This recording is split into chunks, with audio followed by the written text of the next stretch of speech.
Hello everyone, this is Shailaja. Welcome to my channel. ఇది Vienna part 2.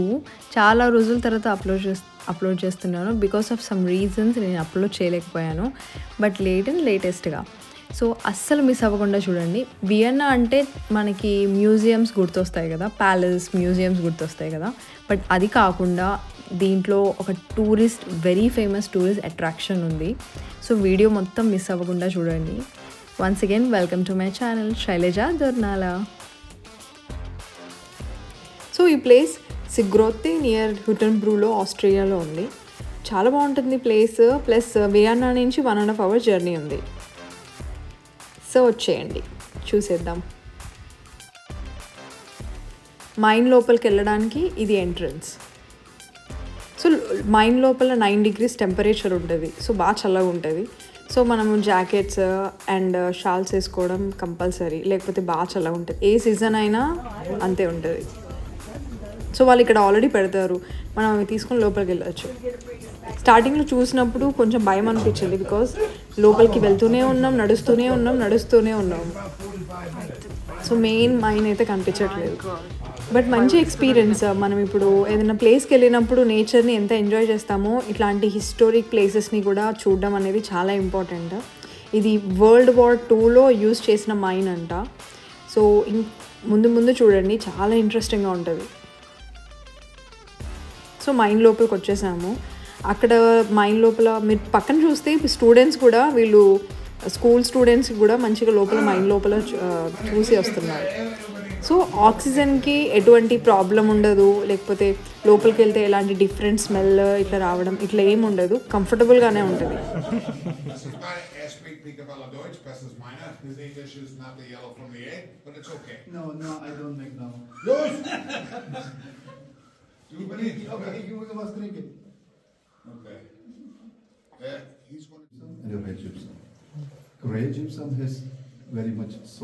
ఇక్కడ ఆయన ఈ స్టోన్ పైన కనిపిస్తుంది మొత్తం జిప్సమ్.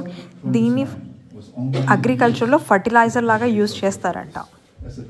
సో ఆయన దాని బెనిఫిట్స్, ఎక్కడెక్కడ ఏం యూజ్ చేస్తారు జిప్సమ్ని అని క్లియర్గా ఎక్స్ప్లెయిన్ చేస్తున్నాడు. గైడ్ ప్రతి ఒక్క మైన్ లోపల ఉండే విషయాన్ని ఎంత క్లియర్గా ఎక్స్ప్లెయిన్ చేశాడు తెలుసా. ఆల్మోస్ట్ 5 languages మాట్లాడతాడు. సో జర్మన్ లాంగ్వేజ్లో, ఇంగ్లీష్లో, స్పానిష్లో ప్రతి ఒక్కరికి చాలా బాగా ఎక్స్ప్లెయిన్ చేశాడు. ఈచ్ అండ్ ఎవ్రీ డీటెయిల్ని ఎక్స్ప్లెయిన్ చేశాడు. సో ఆయన చెప్పేది మీరు అసలు వీడియో స్కిప్ అవ్వకుండా చూడండి. మంచి ఇన్ఫర్మేటివ్ వీడియో.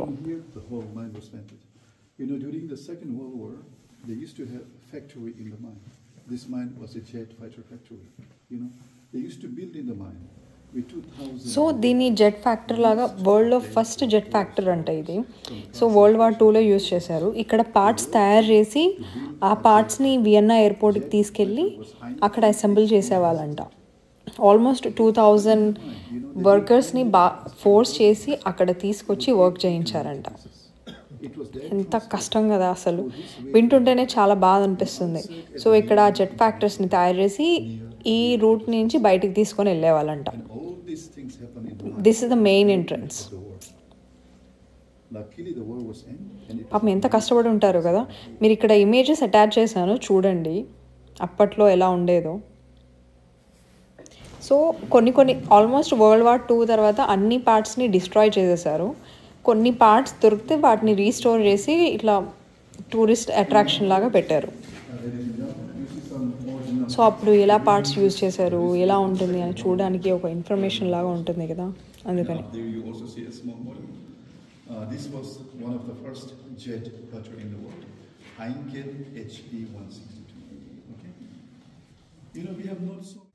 నా లైఫ్లో ఫస్ట్ టైం నేను మైన్ లోపలికి వెళ్ళి మైన్ని ఇంత క్లోజ్గా చూడడం అనేది ఫస్ట్ టైం. చాలా బాగుంది, చాలా మంచి ఎక్స్పీరియన్స్. అండ్ ఆయన కూడా చాలా క్లియర్గా ఎక్స్ప్లెయిన్ చేస్తున్నాడు. అండ్ ఆల్సో టూరిస్ట్ అట్రాక్షన్ లాగా ఈ మైన్ని క్రియేట్ చేసిన తర్వాత ఈ మైన్ని మ్యారేజెస్ జరగడానికి, సెలబ్రేషన్స్, ఈవెంట్స్ జరగడానికి కూడా అలౌ చేసేవాళ్ళంట. ఆల్మోస్ట్ 2000 కెపాసిటీ మ్యారేజ్కి అలౌ చేసేవాళ్ళంట. తర్వాత కొన్ని రూల్స్ అండ్ రెగ్యులేషన్స్ వల్ల ఇప్పుడు ఓన్లీ 360 మెంబర్స్ని మాత్రమే అలౌ చేస్తారంట. సో ఈ మైన్ లోపల మ్యారేజెస్, ఈవెంట్స్, సెలబ్రేషన్స్ అన్నీ జరుగుతాయంట. అండ్ ఆల్సో మనకు ఒక డౌట్ ఉండొచ్చు, ఇప్పుడు మనం ఇంత లోపలికి వచ్చేసాం కదా, సడన్గా పైనుంచి ఏమైనా పడచ్చు స్టోన్స్ అని అనుకుంటే, ఆయన చెప్పాడు లైక్ పైన మొత్తం అన్నీ సీల్ చేసి పెట్టారు, సో ఏవి మీద పడవు, అస్సలు టెన్షన్ పడాల్సిన అవసరం లేదు అని చెప్పి అన్నారు. సో ఎవరికైనా బ్రీతింగ్ డిఫికల్ట్ అనిపిస్తుంది అని అంటే కూడా లేదు, ఇక్కడ ఇవన్నీ వెంటిలేషన్ మంచిగా ఉండాలి అని చెప్పి అన్నీ సెట్ చేశారంట, అన్నీ రినోవేషన్ చేశారంట. సో మంచిగా ప్రాపర్గా టూరిస్ట్ వచ్చే వాళ్ళకి ఎటువంటి ప్రాబ్లం లేకుండా ఉండాలి అని చెప్పి క్రియేట్ చేశారంట. సో ఇది లోపల, ఇప్పుడు మేము లోపల ఉండగా ఇదంతా మ్యాప్, ఈ మైన్ లోపల మ్యాప్. సో అప్పట్లో లిఫ్ట్ ఉండేది కదా, అంటే ఇట్లా మనం ఇప్పుడు స్విచ్ చేస్తే పైకి వెళ్తుంది కదా, అప్పట్లో అట్లా ఉండకపోతుండే. సో గుర్రాలను తీసుకొచ్చి వాటికి తాడు కట్టేసి ఆ గుర్రాలు అటు తిరుగుతూ ఉంటే ఆ తాడుతో పైకి లాగడం కిందికి వెళ్ళడం చేసేవాళ్ళంట. సో హార్సెస్ అక్కడ ఉండిపోయి 20 years అట్లా ఉండిపోయేసరికి ఆ చీకటి కదా, వెలుతురు ఎక్కువ ఉండదు, సో అవి బ్లైండ్ అయిపోయావంట హార్సెస్ 20 years తర్వాత. వింటుంటే మస్తు బాగా అనిపించింది అసలు. సో మీరు the very famous film 3 Musketeers movie చూసారు కదా, సో ఆ మూవీ షూటింగ్ కూడా ఇక్కడే జరిగింది. సో అక్కడ బోర్డు కూడా పెట్టారు, ఇక్కడ షూటింగ్ ఇక్కడే జరిగింది అని చెప్పి. చాలా బాగుంది, ఇప్పటికీ ఆ సెట్ అంతా కొంచెం అలాగే పెట్టారు.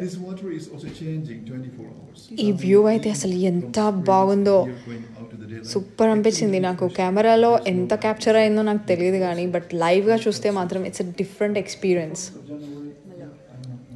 సో అండర్ గ్రౌండ్లో యాక్చువల్గా ఈ మైన్ అనేది ఇంకా కింద ఉండేది అండర్ గ్రౌండ్లో, బట్ అండర్ గ్రౌండ్లో ఒక పెద్ద ఇన్సిడెంట్ జరగడం వల్ల వాటర్ అన్నీ ఆ ఫ్యాక్టరీ లోపలికి వచ్చేసాయి.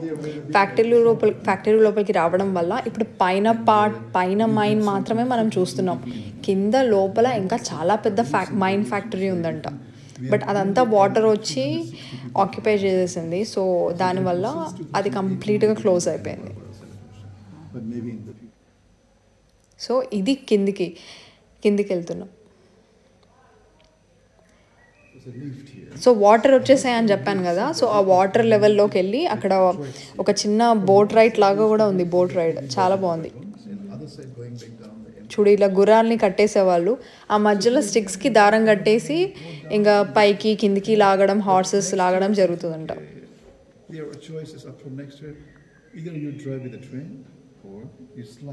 సో మేమందరం ఇప్పుడు కిందికి వెళ్ళి ఒక స్మాల్ బోట్ రైడ్కి వెళ్తున్నాం.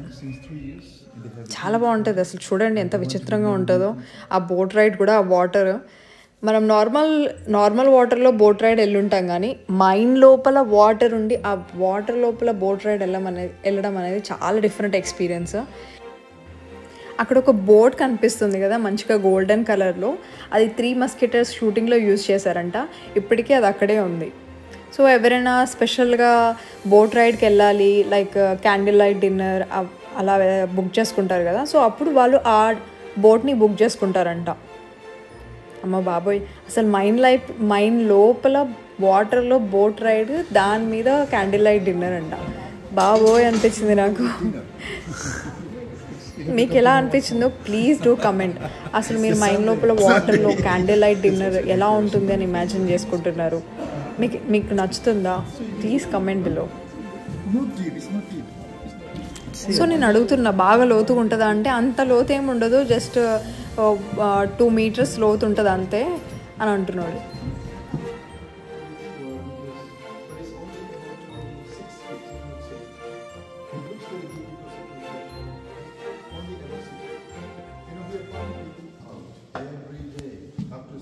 సో ఆయన ఏమంటున్నాడంటే ప్రతిరోజు ఈ వాటర్ని పంప్ అవుట్ చేస్తూ ఉంటారంట, ఆల్మోస్ట్ 60,000 లీటర్ వాటర్ని పంప్ అవుట్ చేస్తూ ఉంటారంట. ఎందుకంటే ఈ లెవెల్ మెయింటైన్ చేయడానికి వాళ్ళు ఎవ్రీ సింగిల్ డే వాటర్ని పంప్ అవుట్ చేస్తారంట, లేకపోతే ఆ వాటర్ లెవెల్ పెరుగుతూనే ఉంటుంది. సో దాని తర్వాత దీన్ని మెయింటైన్ చేయడం అనేది చాలా కష్టమైపోతుందని, సో వాళ్ళు every single day pump out చేస్తూనే ఉంటారంట. బోట్ రైడ్ స్టార్ట్ అయిపోయింది. చూడండి, మీకు కింద నేల కనిపిస్తుంది, అండర్ గ్రౌండ్ కనిపిస్తుంది, అంత లోతేం లేదు, అంతా గుహల్లాగా ఉంది. ఈ గుహలో నుంచి ఆ గుహలో నుంచి వచ్చేసాం. లైట్స్ పెట్టారు, ఒక చిన్న సూదింగ్ మ్యూజిక్ పెట్టారు. మంచి ఎక్స్పీరియన్స్, అసలు చాలా మంచి ఎక్స్పీరియన్స్.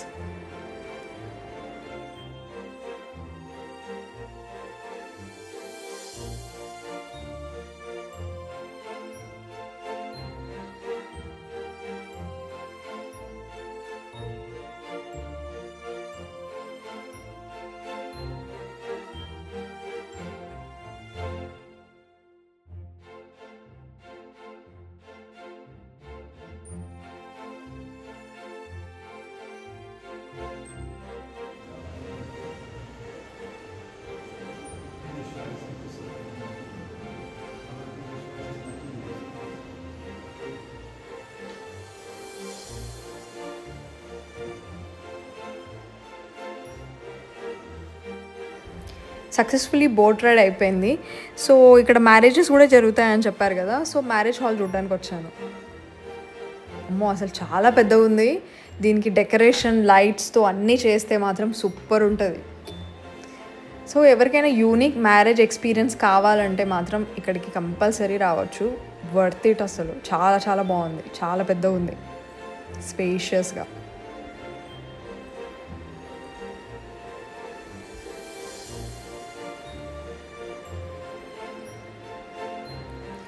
సో వియన్నా రీచ్ అయిపోయాము. ఆఫ్టర్నూన్ అయిపోయింది, ఇంకా ఆకలేస్తుందని ఒక శాండ్విచ్ తీసుకున్నాం. Anchor is very famous bakery in Vienna. And కొంచెం లంచ్ చేసిన తర్వాత ది ఇంపీరియల్ ట్రెజర్ ప్యాలెస్కి వచ్చాము. ఇక్కడ అన్ని ట్రెజర్స్ చూడొచ్చు. ఇక్కడ వెరీ ఫేమస్ 4 కింగ్స్వి క్రౌన్స్ ఉన్నాయంట. సో అవి చూడడానికి వచ్చాము. అసలు ఒక్కొక్కటి చూస్తుంటే ఎంత మెస్మరైజింగ్గా అనిపిస్తుందో. The material they have used and the treasure which is completely pure silver and గోల్డ్తో చేశారు. అండ్ ప్రతిదీ హ్యాండ్ మేడ్. అసలు ఒక్కొక్కటి చూస్తుంటే చాలా మెస్మరైజింగ్గా అనిపిస్తుంది.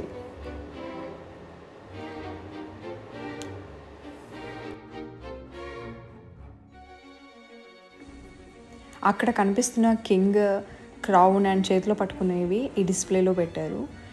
ప్రతి ఒక్క jewellery detailing and minute details కూడా ఎంత పర్ఫెక్ట్గా డిజైన్ చేశారు. చాలా చాలా బాగుంది.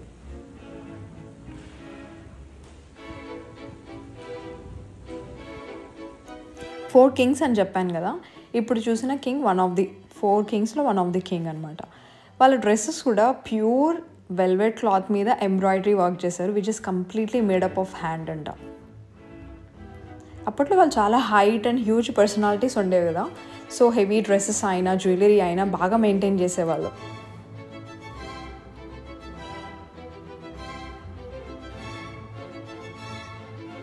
ఒక్కొక్క డ్రెస్ ఒక్కొక్క స్టైల్లో ఉంది.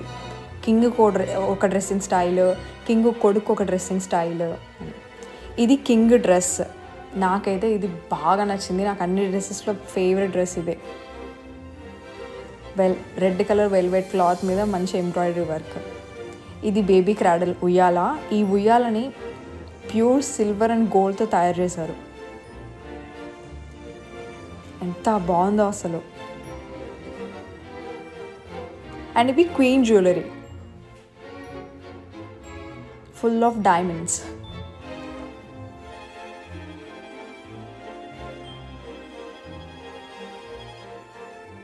అసలు ఆ జ్యువెలరీని అలా యూనిక్గా డిజైన్ చేయడం కూడా అదొక different style.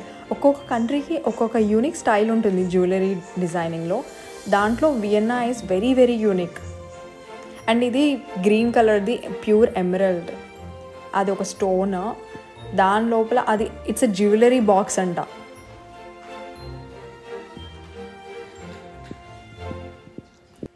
So museum trip అంతా చాలా చాలా బాగుంది, మంచి ఎక్స్పీరియన్స్. సో మ్యూజియం ట్రిప్ అయిపోయిన తర్వాత ఇంకా రూమ్కి వచ్చేసాయి ఫ్రెష్ అప్ అయిపోయి. సూపర్ మార్కెట్లో నేను ఒక ర్యాండమ్గా ఒక పుడింగ్ తీసుకున్నాను. చాలా చాలా బాగుంది. ఎట్లా ఉందంటే సేమ్ మనం జున్ను తింటే ఎలా ఉంటుందో ఎగ్జాక్ట్గా అలాగే ఉంది. వియన్నాలో మిల్క్ ప్రోడక్ట్స్ చాలా చాలా బాగుంటాయి. సో ఇది వియన్నా వెళ్ళినప్పుడు ఖచ్చితంగా ట్రై చేయండి, చాలా బాగుంది. Thank you so much for watching my videos. Please do like, share and subscribe. Thank you once again.